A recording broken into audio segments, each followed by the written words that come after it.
Recording studio थाने। 4 बजे भोर में लाइट के जोर में छठी घाट चल दिली पूजा के सुर में पहिला बरत निर्जल ठनली ऐसा पनावा के भाभी छठी घाट चलली पयलावा के भाभी छठी घाट चलली। अरे कौन देखुए रे हमहू देखुई पयलावा के भाभी छठी घाट चलली पयलावा के भाभी छठी घाट चलली। मिक्स बार निर्भय राज। बोली छठी मैया की। मिक्स बार म्यूजिक वर्ल्ड रिकॉर्डिंग स्टूडियो थाने।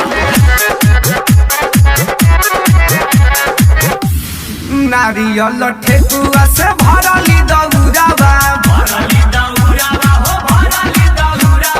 सुथनी सरी पाया दिया छत चौरावा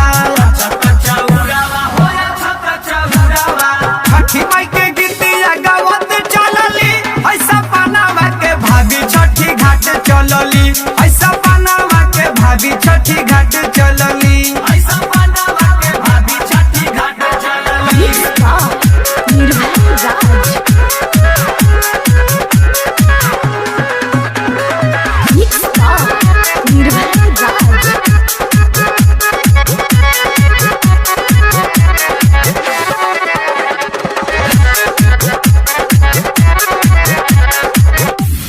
छठी घाटे लागल बाटे भीड़ देख भारी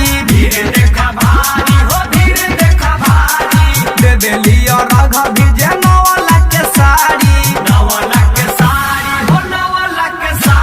मकर ध्वज के गीतिया गावत सुनली ऐसा पनावा के भाभी छठी घाटे चलली पयलावा के भाभी छठी घाटे चलली।